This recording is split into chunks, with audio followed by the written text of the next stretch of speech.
É, pessoal, hoje é dia de uma tonelada de novidades na DC. Temos a primeira sinopse do filme da Supergirl e também informações sobre o trailer. E também foi finalmente confirmado o novo crossover da DC com a Marvel. Dessa vez vai ser Homem-Aranha com Superman. E claro, vamos falar da novela da compra da Warner, porque ela continua, temos sempre novos capítulos. O David Ellison começou a sua jornada para convencer acionista por acionista para vender a Warner. E também tem uma declaração do co-CEO da Netflix, o Greg Peters, falando sobre a importância da Warner Games. Porque do jeito que ele falou, não ficou parecendo que a Netflix vai se importar muito com o negócio dos games. Bem, gente, tem muito assunto nesse vídeo, roda a abertura e vamos lá!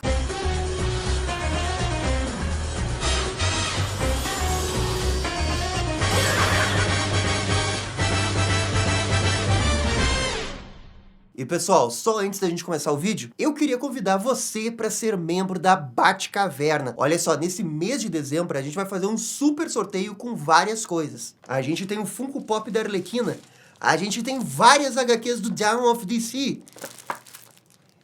e a gente tem a caneca do filme do Superman, a encantada, que ninguém pega, mas dessa vez vai. São 3 sorteios separados, então você vai ter 3 chances de ganhar um desses itens. E para participar, vocês só precisam ser membros da Batcaverna na última live que vai acontecer nesse ano. Muito obrigado para todo mundo que já é membro. E agora sim que eu dei o meu recado, vamos começar falando sobre a sinopse da Supergirl. Vamos ler aqui a sinopse para entender como é que vai ser a história. Quando um inimigo inesperado e implacável surge como ameaça, Kara Zor-El é forçada, contra sua vontade, a unir-se a uma companheira improvável. Juntas, elas embarcam numa jornada cósmica épica, onde a vingança e a justiça estão em jogo, e onde Kara precisa confrontar as suas origens para encontrar o seu próprio caminho como heroína. Beleza, essa é a sinopse que a gente já estava esperando, porque é a adaptação da HQ Supergirl Mulher do Amanhã.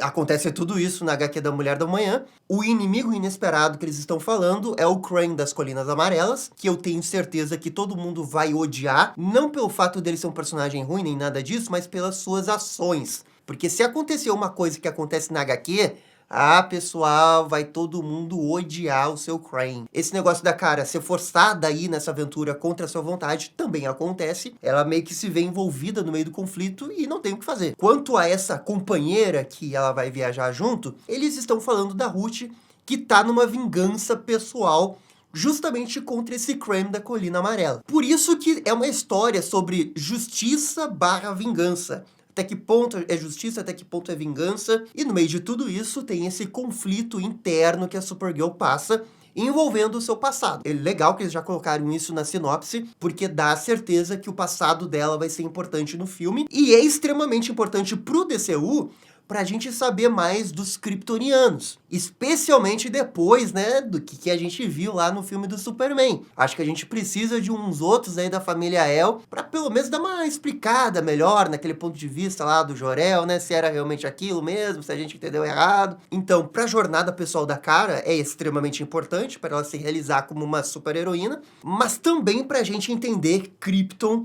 e a Casa El. Isso aqui é extremamente relevante e eu acho que eles vão usar alguma dessas informações lá pro filme do Superman. Tá legal a sinopse, acho que passa a ideia assim da história original, todos os principais pontos estão ali, e agora é a gente ficar preparado para ver um filme da DC que é inspirado diretamente numa HQ. Na verdade, quando se trata de DC e super-herói, eu acho que só o Watchmen realmente é uma adaptação com o que acontece na HQ, né? Não consigo me lembrar de outro filme de super-herói da DC que é tão direto na HQ, né? Esse é um ponto extra, né, pra esse filme, porque se ele for muito bem, as pessoas gostarem, né, de ser uma história baseada na HQ mesmo, pô, quem sabe aí acaba levando a gente ter mais filmes adaptando histórias da DC, né? Dependendo de como for a recepção desse filme, ele pode acabar sendo revolucionário, se você parar pra pensar. Vai que é um filme 10 de 10, todo mundo gosta, né, e a história é muito boa. Eu acho que o pessoal iria olhar mais para outras histórias fechadas da DC para querer adaptar.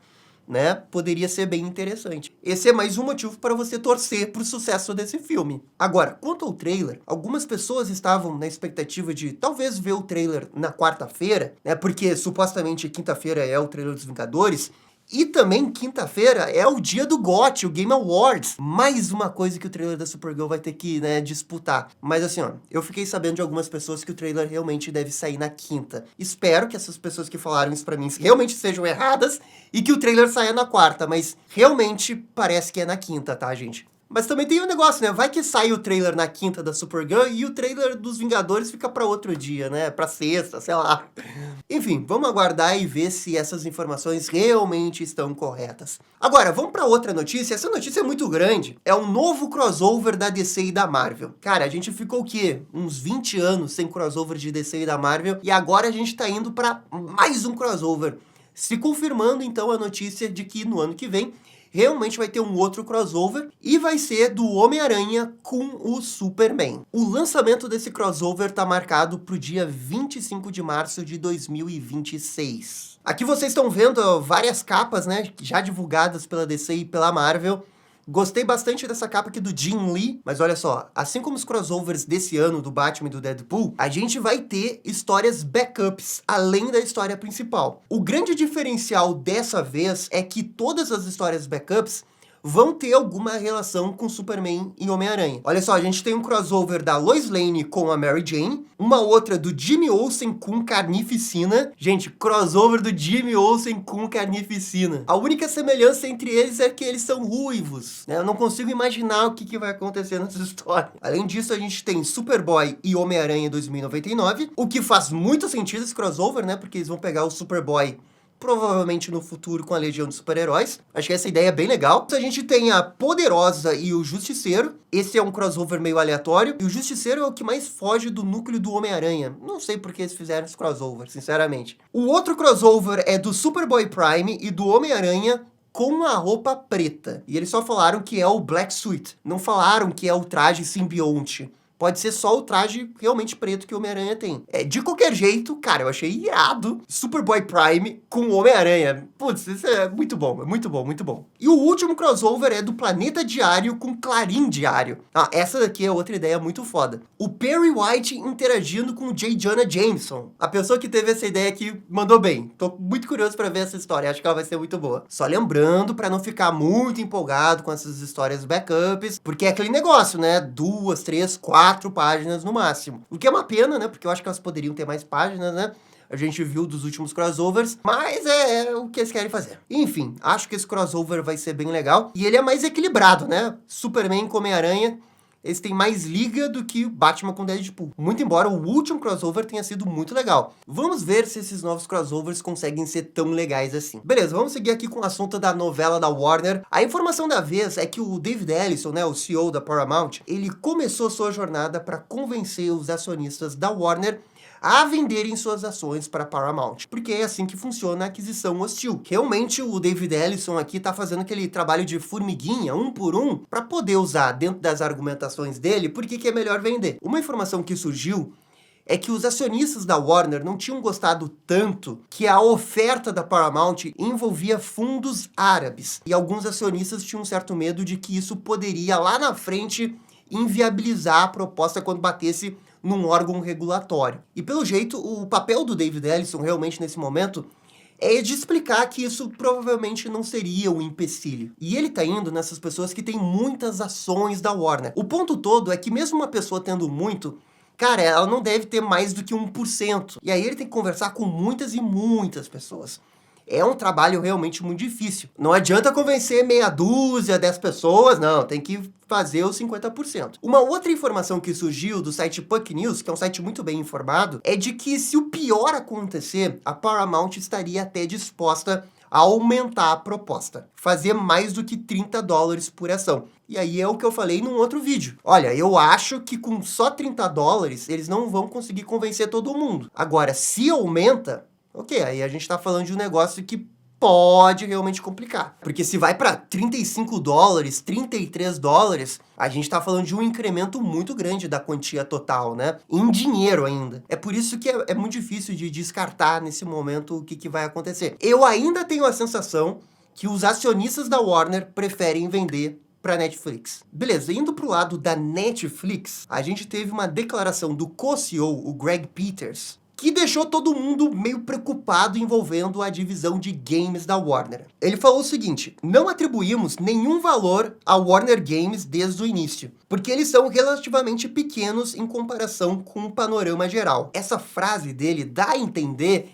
que a Netflix não tá muito aí, né, com a divisão de games da Warner. Talvez não seja assim tão importante pro negócio da Netflix, mas também é importante contextualizar um pouco essa frase. Porque quando ele diz que eles não atribuíram nenhum valor, é uma quantia pequena comparado ao negócio todo, eu entendo que ele quer dizer comparado à venda. A divisão de games da Warner entrou no pacote da quantia de 72 bilhões. Não era uma coisa que dava para deixar fora, mas ao incluir a divisão de games, não teve um acréscimo de valor, porque foi tudo negociado nesse pacotão. Essa frase dele não quer dizer que eles não vão valorizar a divisão de games da Warner, e sim que na compra já estava junto. Mas aí também vem toda a dúvida em cima dessa divisão de games. Vocês lembram quando eu disse que é um cenário complexo que é muito difícil de entender? Pois é, tem a divisão de games também. Como que vai ser a relação da Netflix com esses grandes estúdios de videogame, que são caros e eles precisam, né, o tempo todo estar desenvolvendo um jogo? Vamos lembrar que a divisão de games no passado recente teve prejuízo de 200 milhões de dólares. Isso tá no relatório que os caras estão vendo lá. Ninguém gosta de ver um número de 200 milhões de dólares de prejuízo. Então, a gente precisa ver como é que vai ser a postura da Netflix em relação a esse negócio de games. Olha, eu não acho que eles seriam burros ao ponto de vender Rocksteady, ou sei lá, o pior cenário possível, eles quererem focar só em mobile. Que eu acho que não iria acontecer, ninguém seria tão maluco assim. O que eu acho que eles poderiam fazer é manter o desenvolvimento dos jogos que estão em andamento, para eles entenderem como funciona e mais para frente ter uma avaliação maior. Outra coisa que eu vejo eles fazerem é um pouco o que a Disney faz. Ao invés de só deixar os seus grandes estúdios in-house fazerem os jogos de grandes IPs, você vai e terceiriza. Disney faz isso e dá super certo. Saiu aí o jogo Cosmic Invasion, beat'em up da Marvel, o pessoal elogiou pra caramba, tá ali mais um jogo da Marvel que a DC não tem, né? Eu queria ter um beat'em up da DC bem legal, sabe, como esse daí, mas não tem, porque a Warner Games não costuma terceirizar suas IPs. E falando bem sinceramente, eu acho que pra DC seria bom terceirizar. Claro, quando a gente tá falando de jogos AAA, Batman Arkham, mantém a Rocksteady fazendo. Eu espero que a Netflix tenha essa noção, né? Não vão fazer uma maluquice de desmanchar a Rocksteady. Esse seria o cenário ideal, né? A Rocksteady fazendo um jogo AAA, aí você terceiriza um outro herói para fazer um outro jogo AAA com uma outra empresa, e você faz um jogo pequeno, como o Cosmic Invasion. Não deve ser um jogo muito caro, mas é um jogo que você terceiriza e consegue relativamente publicar esse jogo rapidamente, sabe? Eu sei que a frase do Greg Peters aí é uma frase bem forte, não vejo um valor significante, pô, parece que ele tá destruindo o videogame, né? Talvez ele esteja, mas eu ainda vou dar o benefício da dúvida de que ele estava se referindo só à venda. E aí, quando eles assumirem, de fato, o negócio, eles entendam que ali é um braço extremamente importante da Warner Games. Não é possível que uma empresa do tamanho da Netflix não veja o potencial da indústria dos videogames. Não é possível. Pô, a indústria dos videogames dá mais dinheiro que a indústria do cinema. Pelo amor de Deus, eu acho que ninguém é maluco o suficiente de simplesmente descartar estúdio, desmanchar estúdio, sabe? Não acho que eles iriam fazer isso. A parte boa disso tudo é que, quem sabe, eles tentem terceirizar mais coisas da DC e adotar uma estratégia mais Disney por parte deles referente à DC. Esse, pra mim, seria o melhor dos cenários, já que a Warner Games, né, era realmente uma bagunça. Mas, galera, essas são as novidades de hoje. A novela continua e vai continuar nas próximas semanas. Por favor, comentem aqui embaixo o que vocês estão achando disso tudo. E no mais, eu fico por aqui. Muito obrigado por acompanhar o vídeo até o final. E vocês estão ligados? Dale DC. E esse foi o vídeo com as novidades da DC. E aí, gostaram? Não gostaram? Deixem suas opiniões nos comentários. E se curtiram o vídeo, deixe aquele joinha e inscreva-se no canal para ficar sabendo absolutamente tudo sobre Batman. Obrigado, gente, e até a próxima. Tchau, tchau.